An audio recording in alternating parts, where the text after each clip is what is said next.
If you have been thinking about starting a coaching business, but you're overwhelmed by where to begin, this is your sign. I am hosting something I've never done before. It's called the Therapist to Coach Startup School, and it is designed to help you bridge the gap between therapy and coaching ethically and profitably, and all with total alignment. We kick off Monday, September 9th, and over 5 days, I'm going to walk you through exactly how to pick a niche, build a coaching offer, start attracting your first clients. Even if you're starting from scratch, even if you're nervous, even if you're wondering if you're expert enough, you just need to show up. I'm going to guide you from there. Head to the link in the show notes to register for only $27, and I will see you inside.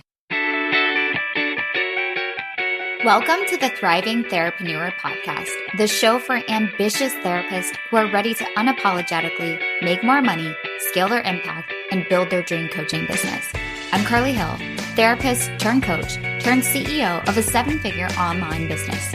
I created the Thriving Therapreneur podcast because I'm obsessed with helping big-hearted therapists outgrow the office and build successful and sustainable online businesses. So if you are wondering how you can continue to make an impact without sacrificing the life you love, welcome, Therapreneur. This is exactly the place for you. Think of it like the business school we never had. I am so excited to dive in with you. Let's get started. Welcome back to the show, my friends. I'm your host, Carly Hill, and today we're going a bit deep.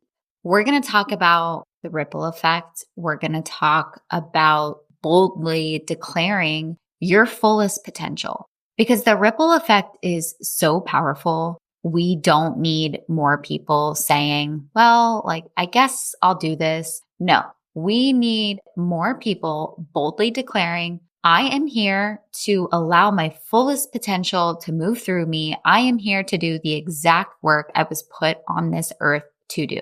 And that starts with believing, truly believing that your life, your mind, your talents, your body, your whole being is worthy of receiving at the highest possible level.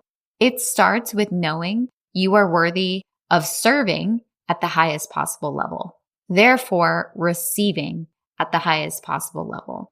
So I want to ask you, and I want you to self-reflect, what does the most expanded version of you look like? How does that version lead? How does that version of you speak and walk and carry themselves through the world? This episode was inspired by a client of mine who asked me such a powerful question. And she said, Carly, what is the mindset I need to be a millionaire? I have a goal. I wrote myself a check. It sits on my desk, just like you told me to do, just like you did. But I feel like I'm missing something. And this is what I have to say to that, everything that I'm going to share in this episode today. And if you're new to my world, or this is maybe the first time you're listening to my podcast, I want to welcome you with open arms. This show is for ambitious people who want to go all in, for the wellness professionals, for the therapist. I am a therapist by trade myself. And if you want to go all in business and in life, I help big-hearted, I call them agents of change, like big-hearted agents of change, high-achieving entrepreneurs grow their business to match their biggest vision, to create lasting wealth, to leave a legacy they're proud of. So if that's you and you're wondering, how can I scale my business to multi-6 figures or 7 figures while still living fully and managing everything else on my plate, then you're in the exact right place. Today, like I said, we're going deep. We're talking about identity. We're talking about the root of everything. Because here's the truth. You can stack all the right strategies on top of a business, the perfect offers, the smart pricing. You have a very strong product suite. You have great marketing, amazing messaging, like cool, check, check, check, check, check. But if there is a crack in the foundation, none of it holds. None of it holds. And your identity is the foundation. The actual dictionary definition of identity, I looked it up right before I came on. It's the fact of being who or what a person is. The fact of being who or what a person is. And it sounds really simple, but it's anything but. The fact of being who or what a person is. Who are you? How do you see yourself? How do you describe yourself to the world? More importantly, how much of that is authentically yours versus something you inherited, something you absorbed, probably subconsciously. You just agreed to it along the way. You absorbed it, you inherited it. Some identities we adopt from our family or culture, others we create ourselves, but often it's based on earlier versions of us that is outdated. We've outgrown those identities, yet we still cling to them.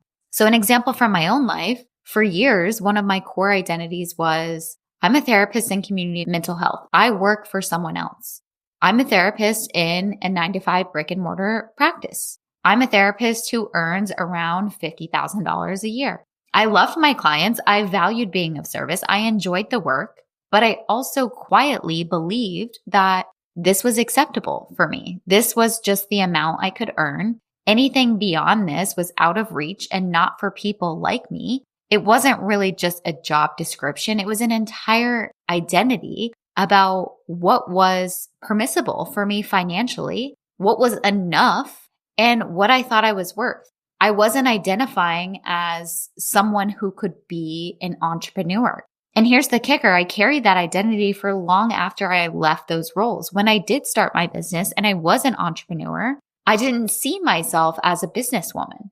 I was still identifying with the old version of me who works for someone else. I was still identifying with the old version of me who has this cap on her income. And we all do this to some degree. We hold on to labels and archetypes and glass ceilings, even if we've outlived their relevance. And think about these identities even in the collective imagination, the starving artist, the burnt out nonprofit worker, the broke but pure barefoot yoga teacher. You've heard them. They're cultural archetypes that suggest basically, if you're devoted to meaningful work, you must struggle financially. If you're creative, you should live on the edge of survival. If you're academic, you'll be fueled by coffee and instant noodles while your bank account stays empty. It's pretty fucked up if you think about it. And no wonder why us therapists have subconsciously in our head, we're not supposed to want to make money. We're told that. The underlying belief is you can only have one thing you want, whether that be impact, creativity, purpose. If you sacrifice another, such as stability, wealth, and ease. And it doesn't have to be either or. It doesn't have to be one over the other. It can be both and. You can be impactful, purposeful, and be wildly creative and have a shit ton of wealth, ease, stability. It's all available to you. Some of our identities are shaped in childhood too. I'll never forget a conversation with my dad recently. I mean, this has come up multiple times, but just the other weekend, actually, with my dad, it was this conversation about me being the breadwinner in my family. And he said to me, we need to be careful with our successes, hinting that it might emasculate my husband, Chad. Now, Chad is very much the head of our household. If anything, my role as the primary earner has been a huge relief for him, not a threat. But my dad's comment came from old conditioning and outdated gender norms. Because the matter of fact is, my dad means well. He's my number one fan. He's supported me so much. Love him dearly. But I'm kind of psychoanalyzing his old conditioning and his outdated gender norms. And this helped me not take it personally. I was more so just analyzing the conversation because the truth is I was raised in an environment where you didn't flaunt success. You stayed modest so no one felt less than. And even though I wanted to share my revenue online, especially to show other therapists what was possible, I was absolutely terrified to do it. Deep down, I feared that if I openly celebrated my success, my family would see me differently, maybe even resent me. It might make people feel bad about where they were, that it might leave me alone. It was completely irrational, but it was this fear of abandonment. It was very real in my subconscious. I went to therapy to process that fear. I had to work on rewriting those beliefs to see that sharing my wins wasn't about gloating. It was just about giving other people permission to win too. I wanted to instill that belief and show them I'm proof this is possible. My clients are proof that this is possible. And even so, the first time I posted about it, I literally threw my phone across the room like I had just texted like a high school crush. I kid you not. That's how nervous I was. So now it's much easier. I've moved past that fear, but it's proof that these identity stories run very deep in our bones until we address them. They can keep us from showing up fully. These old stories, whether from family, culture, or our own past, they aren't permanent. They're outdated. They're old operating systems running in the background, and we have to consciously choose to uninstall them. Hey there, did you know we give away one of our incredible digital products every single week? All you have to do is leave a review for the show, then submit proof using the link in the show notes, and you'll be entered to win. Prizes include amazing resources like our passive income course, the license protection bundle, top business trainings, my best-selling book, and so much more. It's super simple, and your review helps us reach more listeners just like you. So take a moment to share your thoughts, enter to win, and maybe you'll be our next winner. Think about it like an iceberg. Above the water, people can see your current role. You're an entrepreneur, you're a creator, you're a leader, you're a therapist, whatever title you go by. Beneath the surface is that 7/8 of the iceberg, which is the beliefs, the labels, what we inherit, the inherited limitations, the inherited and adapted identities that dictate what you think is possible, what you think is quote unquote okay to receive, and how safe you feel being fully expressed. We also form identities from relationships and social groups. In order to fit in with this friend group, I must play small. If you want to stay connected to this community, I can't surpass them financially or professionally. If I outgrow who they've always known me to be, I risk losing them. I was the party girl, hot mess in college. I am opposite of that now, being a very successful businesswoman. I had to outgrow some of my friends and I had to risk losing them, but this is what we have to do. These unwritten agreements shape how we show up, often without us realizing it. And here's the big question. If belonging means staying in a smaller version of you, is it really belonging? Like what?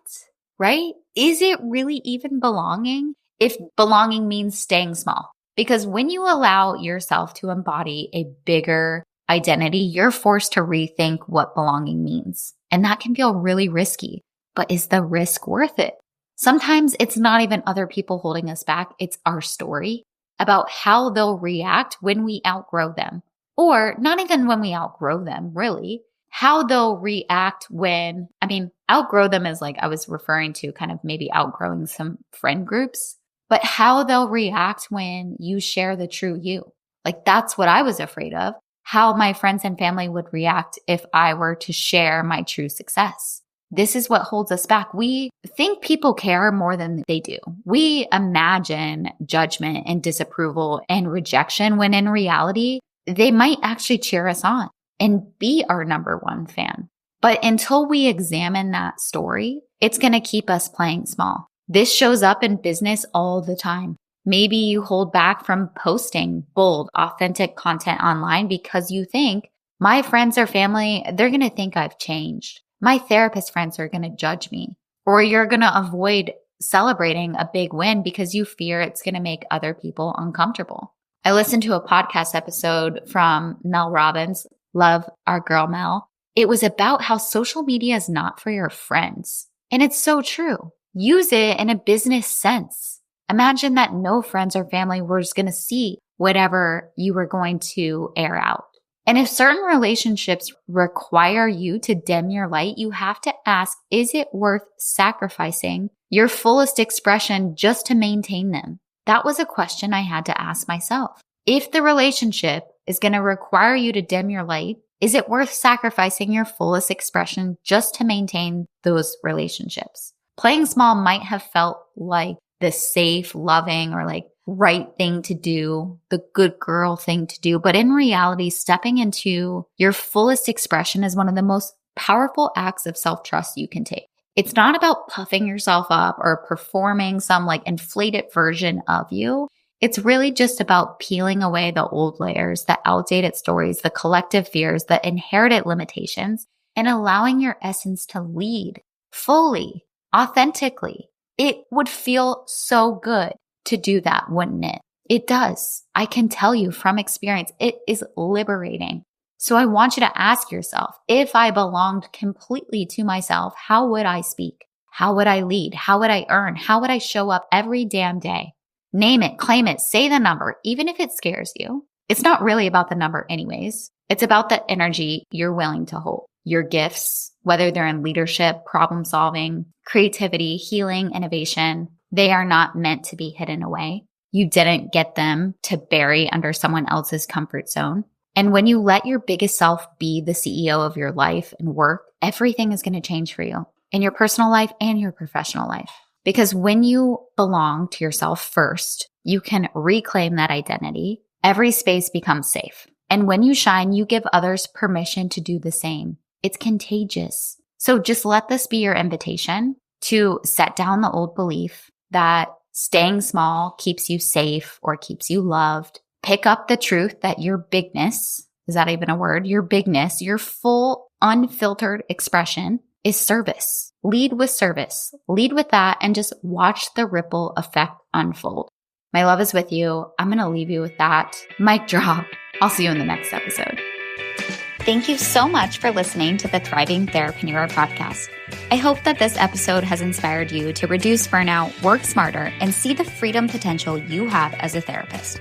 We would love to have you inside the Therapist to Coach Accelerator Facebook group, where we have live trainings and cheat sheets on all things marketing, sales, and adding coaching ethically and legally. I am here cheering you on, and I'll see you around.